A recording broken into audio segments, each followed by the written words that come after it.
Hello everyone, final revision में आपका स्वागत है और मैं हूं यश। आज के इस लेक्चर में हम पॉलिटी या राजनीति शास्त्र के बारे में बात करेंगे और जानेंगे कि साल भर इस विषय से संबंधित कौन कौन से करंट अफेयर्स न्यूज़ में रहे। तो चलिए वीडियो स्टार्ट करते हैं। अब ट्रेडिशनल टॉपिक से रिलेटेड कोई भी इन्फॉर्मेशन मैं आपको बता दूंगा कि वो सुर्खियों में थी और आपको उन सभी से रिलेटेड इन्फॉर्मेशन पॉलिटी के प्लेलिस्ट वाली लेक्चर में मिल जाएंगे। तो पहला आता है अटॉर्नी जनरल, आर्टिकल 65 यह न्यूज़ में था और आर्टिकल 165 एडवोकेट जनरल के बारे में बताता है। अब डिस्कस करने वाला टॉपिक है national human right commission NHRC। NHRC एक सांविधिक निकाय है जिसका निर्माण protection of human rights act 1993 के माध्यम से किया गया था। 1991 के पेरिस सिद्धांत के अनुसार 1993 में इसका गठन हुआ था। अब यह गवर्नमेंट बॉडी न्यूज़ में इसलिए थी क्योंकि 2019 में इसमें संशोधन किया गया। संशोधनों के अनुसार इसके अध्यक्ष जो हैं वो पहले सिर्फ सुप्रीम कोर्ट के चीफ जज हो सकते थे, लेकिन अब अध्यक्ष सुप्रीम कोर्ट के कोई भी जज हो सकते हैं। इसके सदस्यों की संख्या भी बढ़ाई गई है। जहां पहले 2 सदस्य ह्यूमन राइट के जानकार होते थे तो वर्तमान में 3 सदस्य होंगे जो ह्यूमन राइट्स के जानकार होंगे और इनके अलावा 4 अन्य सदस्य होंगे national commission of schedule caste, national commission of schedule tribe, national commission of minorities और नेशनल कमीशन ऑफ वुमेन्स के चेयरमैन। अब इन सदस्यों का कार्यकाल जो था वह पहले 5 वर्ष और 70 वर्ष की आयु तक था, लेकिन वर्तमान में इनका कार्यकाल 3 साल और 70 वर्ष की आयु तक है और ये सभी दोबारा कितनी भी बार रीअपॉइंट किए जा सकते हैं। इससे पहले ये सिर्फ 2 बार रीअपॉइंट होते थे, लेकिन अब कितनी भी बार पुनर्चयनित किए जा सकते हैं। तो ये था नेशनल ह्यूमन राइट कमीशन का संशोधन 2019। आगे आता है article 311 clause 2 sub clause B. देखिए, आर्टिकल 311 यह प्रावधान करता है कि किसी भी सिविल कैपेसिटी से युक्त व्यक्ति या कोई भी सिविल सर्वेंट को बिना इंक्वायरी के उसके रैंक में रिडक्शन नहीं किया जा सकता या फिर उसे पद से हटाया नहीं जा सकता। लेकिन article 311 clause 2 sub clause B ये प्रावधान करता है कि किन कंडीशंस में डिपार्टमेंटल इंक्वायरी की ज़रूरत नहीं होगी किसी भी सिविल सर्वेंट को हटाने के लिए। आर्टिकल 3112 के क्लॉज ए में है यदि वह क्रिमिनल एक्टिविटीज़ में अपराधी सिद्ध हो जाए, और आर्टिकल 3112 सब क्लॉज बी कहता है कि अथॉरिटीज़ यह कह दें कि इंक्वायरी करना अभी संभव नहीं है, तो इन 2 कंडीशंस में किसी भी सिविल कैपेसिटी वाले व्यक्ति को बिना इंक्वायरी के हटाया जा सकता है या उसका पद निम्नतर किया जा सकता है। अब आगे बात करते हैं कंपटीशन कमीशन ऑफ इंडिया के बारे में। यह भी एक सांविधिक निकाय है जिसका निर्माण द कंपटीशन एक्ट 2002 के द्वारा किया गया था। ये संस्था सन 2003 में एस्टैब्लिश हुई थी। कंपटीशन कमीशन ऑफ इंडिया का काम है कि किसी भी एक कंपनी का मार्केट में मोनोपोली होने से रोकना। इसके स्ट्रक्चर में एक अध्यक्ष होता है और 6 सदस्य होते हैं। ये दोनों ही केंद्र के द्वारा नामित किए जाते हैं। अगला टॉपिक है United Nation Human Right Council UNHRC। यह न्यूज़ में इसलिए है कि organisation of Islamic corporation OIC ने UNHRC को इजराइल, गाज़ा और वेस्ट बैंक में ह्यूमन राइट्स वायलेशन के लिए परमानेंट कमीशन स्थापित करने का आग्रह किया है। चलिए तो जानते हैं कि UNHRC किसके माध्यम से कार्य करता है। तो इसके अंतर्गत office of high commission of human right होता है जिसका हेडक्वार्टर जेनेवा में है। यह UNHRC का सेक्रेटेरिएट कहा जाता है। इसी के माध्यम से सारे कार्य संपन्न होते हैं। इसमें टोटल 47 मेंबर्स हैं और यहाँ हर 2 साल में इलेक्शन होते हैं। ये बात थी UNHRC के बारे में। आगे बात करते हैं आर्टिकल 244A के बारे में जो न्यूज़ में था। देखिए, सबसे पहले देखते हैं कि जो 6वीं अनुसूची है ना हमारे संविधान में, वह जनजातीय क्षेत्रों जिसमें असम, त्रिपुरा, मेघालय और मिजोरम के जनजातीय क्षेत्र हैं उन्हें ऑटोनोमस पावर देने की बात करता है। लेकिन जो आर्टिकल 244A है वह जनजातीय क्षेत्रों को अधिक ऑटोनोमस पावर देने की और अधिक रूप से ऑटोनोमस रीजन बनाने की बात करता है। अब इस वर्ष CVC न्यूज़ में था जिसके लिए के संथानम समिति गठित हुई थी। इसे हम पहले ही सेपरेट लेक्चर में डिस्कस कर चुके हैं। आगे जानते हैं सुपेस पोर्टल के बारे में। यह आर्टिफिशियल इंटेलिजेंस से युक्त पोर्टल है और इस संबंध में किसी भी फील्ड से रिलेटेड कोई भी केस यदि है उससे संबंधित डाटा, भारतीय न्याय में विभिन्न संबंधित कानून और विभिन्न पूर्व के निर्णय या जजमेंट्स का संग्रहण होता है। ये सारा डेटा और लॉ जजेस के लिए होगा, जो उन्हें निर्णय देने में मदद करेगा। मतलब यह स्पेस पोर्टल हमारी न्याय व्यवस्था को सुदृढ़ बनाने में मदद करेगा। आगे का टॉपिक है tribunal reforms, rationalisation and condition of services ordinance 2021 के बारे में। इस ऑर्डिनेंस के माध्यम से पहले से ही उपस्थित कुछ एपेलेट बॉडीज़ को खत्म किया गया है और उनके फंक्शंस को पहले से ही उपस्थित एग्जिस्टिंग जुडिशियल बॉडीज़ को ट्रांसफ़र किया गया है। सेंट्रल गवर्नमेंट इन सभी बॉडीज़ या ट्रिब्यूनल से संबंधित रूल्स बनाने का अधिकार रखती है, क्योंकि सर्च कम सिलेक्शन कमिटीज़ के माध्यम से ही इनके अध्यक्षों और सदस्यों की नियुक्ति सेंट्रल गवर्नमेंट द्वारा ही की जाती है। और इन ट्रिब्यूनल्स के जो अध्यक्ष होते हैं उनका कार्यकाल 4 साल या 70 वर्ष की आयु तक होता है और सदस्यों का कार्यकाल 4 वर्ष या 67 वर्ष की आयु तक होता है। ये सारे सेंट्रल गवर्नमेंट ही डिसाइड करते हैं। अब जो ट्रिब्यूनल्स है ना, वह एक क्वासी जुडिशियल इंस्टीट्यूशन है जो कि एडमिनिस्ट्रेटिव से रिलेटेड या टैक्स से रिलेटेड डिस्प्यूट्स को सॉल्व करती हैं। Tribunal 42nd constitutional amendment act 1976 के माध्यम से अस्तित्व में आया था। एडमिनिस्ट्रेटिव रिलेटेड कार्यों के लिए आर्टिकल 323A में इन ट्रिब्यूनल्स का प्रावधान है और आर्टिकल 323B में अदर मैटर्स के लिए ट्रिब्यूनल्स बनाए जाते हैं। आगे जानते हैं दरबार मूव के बारे में। अब देखिए, जम्मू कश्मीर में ना कैपिटल्स 2 हैं। समर कैपिटल है श्रीनगर और विंटर कैपिटल है जम्मू। तो जम्मू कश्मीर में होता क्या है कि मौसम परिवर्तन के साथ जब कैपिटल्स चेंज होती हैं तो विभिन्न डॉक्यूमेंट्स का एक स्थान से दूसरे स्थान प्रवाह होता है। इसे ही दरबार मूव कहा जाता है। लेकिन पहली बार ऐसा हुआ है कि अब इन डॉक्यूमेंट्स का एक स्थान से दूसरे स्थान ट्रांसफ़र नहीं होगा, बल्कि एक ही स्थान पर रहने दिया जाएगा और इनके यूज़ के लिए इन्हें डिजिटली अपलोड किया जाएगा ताकि आसानी से इन्हें एक्सेस किया जा सके। इस दरबार मूव में पहले करोड़ों रुपए लगते थे, जो कि अब बच जाएंगे। अगला टॉपिक है national commission for scheduled caste. NCSC ने एक online grievance management portal launch किया है, जिसे डेवलप किया है मिनिस्ट्री ऑफ इलेक्ट्रॉनिक्स ने Bhaskar institute for space application and geo informatic के साथ मिलकर बाइसेगैन। अब इस पोर्टल के माध्यम से end to end e filing of complaints हो सकेगी। मतलब लोग कंप्लेंट्स कर सकेंगे इस माध्यम से, तथा उन कंप्लेंट्स पर कितना कार्य हो रहा है उस बात की ट्रैकिंग भी की जा सकेगी। आगे बात करते हैं एड हॉक जजेस के बारे में। एड हॉक जजेस अतिरिक्त जजों को कहा जाता है, जिसका प्रावधान आर्टिकल 244A में है। एड हॉक जजेस रिटायर्ड जज हो सकते हैं। इनकी सैलरी बाकी जजेस के समान ही दी जाती है। एड हॉक जजेस का अपॉइंटमेंट सिर्फ हाई कोर्ट्स में होता है, चीफ जज के द्वारा और प्रेसिडेंट की सलाह से और उस रिटायर्ड जज की सहमति से इनका अपॉइंटमेंट होता है। इनका टेन्योर 2 से 3 साल होता है। एड हॉक जजेस की नियुक्ति के लिए कुछ शर्तें हैं कि यदि हाई कोर्ट में 20% से अधिक जजेस के पद खाली हों और 5 साल से एक कैटेगरी के 10% से अधिक केस पेंडिंग हो, तो इन 2 कंडीशन में एड हॉक जजेस की नियुक्ति की जाती है हाई कोर्ट्स में। आगे टॉपिक आता है पब्लिक इंस्टेंट डाटा। जनता की कंडीशन के बारे में डाटा कलेक्ट किया जाता है इसके अंतर्गत, जैसे उनके बर्थ के बारे में, डेथ, हेल्थ, एज, जनसंख्या आदि के बारे में डाटा होता है। ये डाटा किसी भी योजना के निर्माण में और उसके कार्यान्वयन के लिए अत्यंत महत्वपूर्ण होता है। इसे ही कहते हैं पब्लिक इंस्टेंट डाटा। आगे कुछ ट्रेडिशनल टॉपिक्स भी न्यूज़ में रहे थे, जैसे contempt of court act of 1971 article 129 and 215। इसके अलावा अनलॉफुल एक्टिविटीज़ एक्ट 1967 में बना था। इसके बारे में आपको ट्रेडिशनल वीडियोस में इंफॉर्मेशन मिल जाएगी। आगे जानते हैं इनर लाइन परमिट के बारे में। इनर लाइन परमिट क्या होता है कि किसी भी क्षेत्र या राज्य की कल्चर को बचाने के लिए, वहाँ के ट्राइबल हेरिटेज को बचाने के लिए उस क्षेत्र में किसी भी बाहरी व्यक्ति का जब प्रवेश होता है तो उसे इनर लाइन परमिट दिया जाता है। सबसे पहले ब्रिटिशर्स ने 1873 में Bengal eastern frontier regulation act 1873 के माध्यम से ऐसा ही कुछ प्रावधान किया था, जिसके तहत कुछ क्षेत्रों के कल्चर को बचाने के लिए वहाँ जाने वाले लोगों को परमिट लेना होता था। और यही परंपरा आज भी जारी है।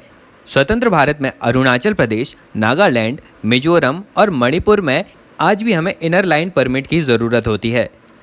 ये इनर लाइन परमिट न्यूज़ में इसलिए था क्योंकि उत्तराखंड में उपस्थित नीति वैली और नेलांग वैली में मांग की जा रही है कि उन्हें भी इनर लाइन परमिट के क्षेत्र में लाया जाए।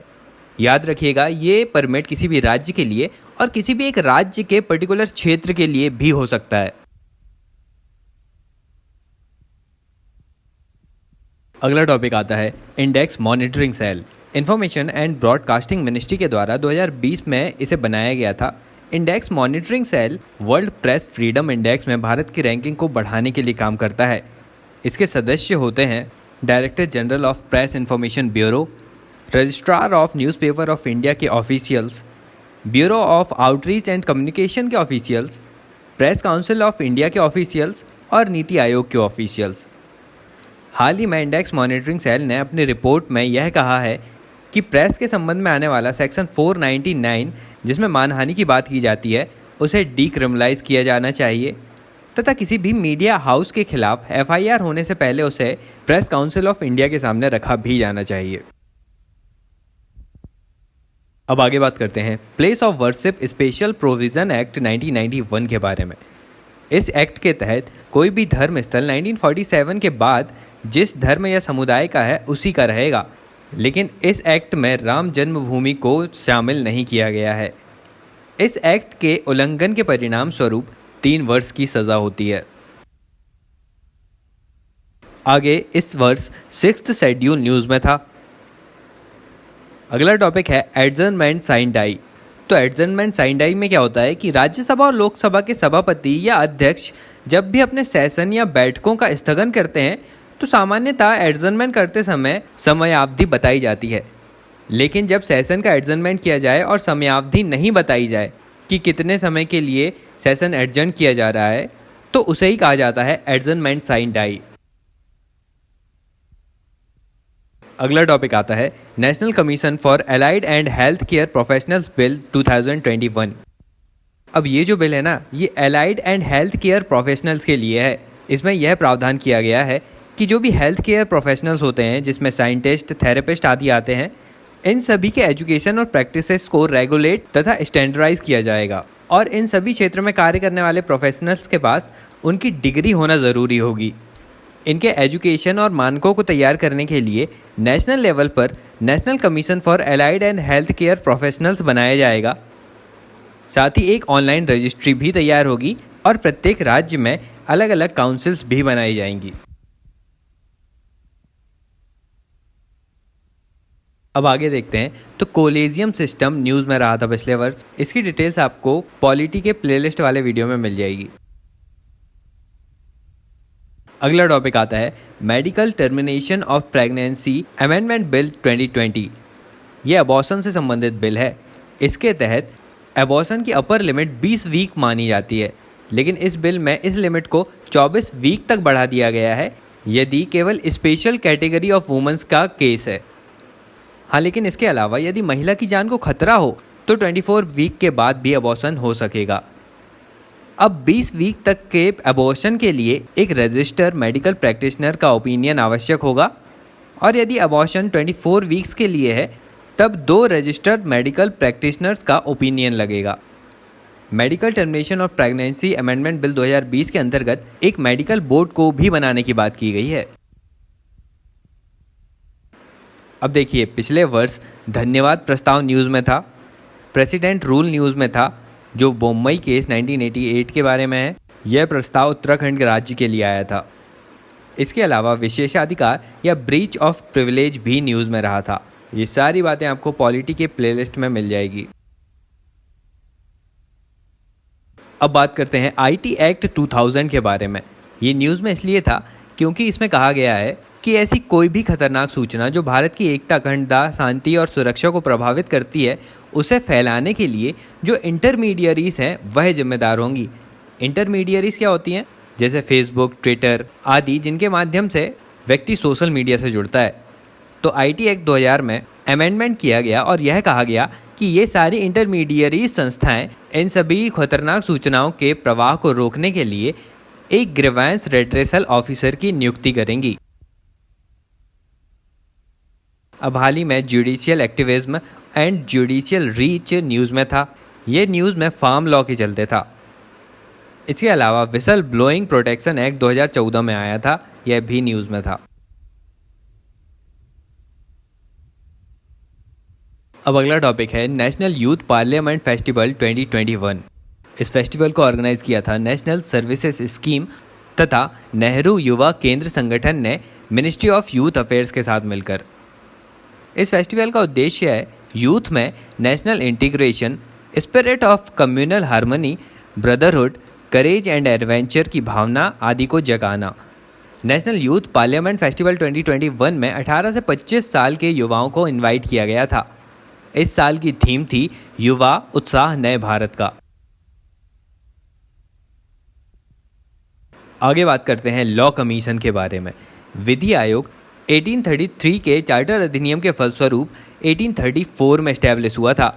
यह लॉर्ड मैकाले का समय था। लॉ कमीशन एक एग्जीक्यूटिव बॉडी है जो कानूनी मामलों में सरकार को सलाह देती है। यह ministry of law and justice के अंतर्गत आती है। अब भारत की स्वतंत्रता के बाद स्वतंत्र भारत का पहला लॉ कमीशन 1955 में बना था। इसमें कुल सदस्यों की संख्या 4 है, जिसमें एक पूर्णकालिक अध्यक्ष होते हैं तथा 4 पूर्णकालिक सदस्य होते हैं। इनके अलावा डिपार्टमेंट ऑफ लीगल अफेयर्स का एक सेक्रेटरी होता है और डिपार्टमेंट ऑफ लेजिस्लेटिव का भी एक सेक्रेटरी होता है। ये था लॉ कमीशन। अब एक न्यूज़ कि नॉर्थ ईस्टर्न काउंसिल की मीटिंग शिलोंग में हुई थी। इसमें नॉर्थ ईस्ट के 8 राज्यों की मीटिंग होती है और north eastern council act of parliament के माध्यम से 1971 में बना था। अब बात करते हैं इंडियन जस्टिस रिपोर्ट 2020 के बारे में। यह रिपोर्ट इस बात का असेसमेंट करती है कि कौन सा राज्य कितने अच्छे तरीके से जस्टिस डिलीवर कर पा रहा है। Indian justice report Tata trust के द्वारा डेवलप की जाती है। यह अपनी रिपोर्ट इस आधार पर देते हैं कि जस्टिस देने में कितना एक्सपेंडिचर किया जा रहा है, SC STs और वुमेंस तथा OBCs का कितना रिप्रेजेंटेशन है और कितनी वैकेंसीज है जुडिशियल सिस्टम में। इंडियन जस्टिस रिपोर्ट 2020 में पहला स्थान मिला है महाराष्ट्र को, दूसरा तमिलनाडु और तीसरा तेलंगाना को। यह रिपोर्ट वुमेंस की कंडीशन भी बताती है, जिसमें हाई कोर्ट में सिर्फ 29% वुमेन जजेस हैं, जबकि सिर्फ सिक्किम में 20% से ज़्यादा वुमेन जज हैं। तो ये था टाटा ट्रस्ट का इंडियन जस्टिस रिपोर्ट 2020। अब हाल ही में डिलिमिटेशन काउंसिल भी न्यूज़ में रहा था। अब जानते हैं ई कोर्ट प्रोजेक्ट के बारे में। ई कोर्ट प्रोजेक्ट 2007 का प्रोजेक्ट है and this is the part of national e governance plan. तथा e court project national policy and action plan for implementation of information and communication technology in judiciary 2005 के अंतर्गत भी आता है।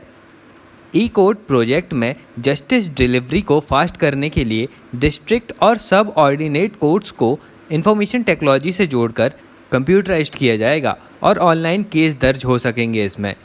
इसे ministry of law and justice के माध्यम से फंड दिया जाता है और मॉनिटर भी किया जाता है। अब आगे इस वर्ष आर्टिकल 246 के अंतर्गत 7th शेड्यूल न्यूज़ में था। अगला टॉपिक आता है लोक अदालत। लोक अदालत जो है ना, वह लीगल सर्विसेज अथॉरिटीज़ एक्ट 1987 के तहत स्थापित की जाती हैं। यह सिविल कोर्ट्स के समान होती हैं। इनके डिसीजन को अवार्ड कहते हैं। यह एक तरह की सांविधिक संस्था है। अब लोक अदालत इसलिए होती हैं कि कोई भी 2 पक्ष यदि राज़ी हों तो कोर्ट में मुकदमा ना ले जाकर इन लोक अदालतों में मुकदमा लड़ा जा सकता है। हाँ, लेकिन इनके जो निर्णय होते हैं वे लीगली बाइंडिंग होते हैं। मतलब उन निर्णयों के खिलाफ अपील नहीं की जा सकती है अलग कोर्ट्स में। हाँ, लेकिन एक अलग केस ले जाकर दर्ज किया जा सकता है दूसरे कोर्ट्स में, लेकिन लोक अदालतों के निर्णय के विरुद्ध अपील नहीं की जाएगी। अगला टॉपिक है इंटीग्रिटी पैक्ट। यह पैक्ट 2 लोगों के बीच एग्रीमेंट होने पर सामने आता है ताकि भ्रष्ट आचरण से बचा जा सके। अब इस इंटीग्रिटी पैक्ट का जो इम्प्लीमेंटेशन होता है उसे एश्योर करने के लिए इंडिपेंडेंट एक्सटर्नल मॉनिटर भी होता है और इसमें 3 प्लेयर्स होते हैं। पहला प्रिंसिपल या कंपनी, दूसरा वेंडर या बिडर और तीसरा इंडिपेंडेंट एक्सटर्नल मॉनिटर। ये था इंटीग्रिटी पैक्ट।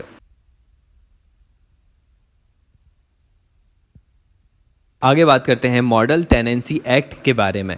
यह एक्ट 2019 में आया था, जिसके तहत लैंडलॉर्ड और टेनेंट के बीच रिटर्न एग्रीमेंट ज़रूरी होगा, मतलब एक तरह से किरायानामा बनाया जाएगा। और यह रिटर्न एग्रीमेंट खत्म होने की तारीख के बाद से 6 मंथ बाद तक भी लागू रहेगा। मॉडल टेनेंसी एक्ट 2019 में विभिन्न प्रकार के रूल्स और रिस्पॉन्सिबिलिटीज़ की भी बात की गई है, जैसे कि लैंडलॉर्ड किसी भी प्रकार की एसेंशियल सप्लाई नहीं कट कर सकता टेनेंट के रहते हुए, मतलब बिजली, पानी जैसी सुविधाएं लैंडलॉर्ड कट नहीं करेगा। यदि कोई भी किराएदार या टेनेंट 6 मंथ बाद भी प्रॉपर्टी खाली नहीं करता, तो लैंडलॉर्ड उस किराएदार से अगले 2 माह तक 2 गुना किराया देने की बात कह सकता है, और उसके आगे तीसरे माह से 4 गुना किराए की भी मांग की जा सकती है। प्रावधान के अनुसार किसी भी टेनेंट के घर में लैंडलॉर्ड 24 घंटे पहले ही नोटिस देकर ही आ सकता है, उससे पहले नहीं। अब लैंडलॉर्ड तथा टेनेंट के बीच यदि कोई विवाद होता है, तो इनके बीच विवादों को निपटाने के लिए एक ट्रिब्यूनल का भी गठन किया जाएगा। ये था मॉडल टेनेंसी एक्ट 2019। अब इस वर्ष लोक लेखा समिति या पब्लिक अकाउंट कमेटी भी न्यूज़ में थी। इसे गवर्नमेंट ऑफ इंडिया एक्ट 1919 के द्वारा 1921 में इंट्रोड्यूस किया गया था।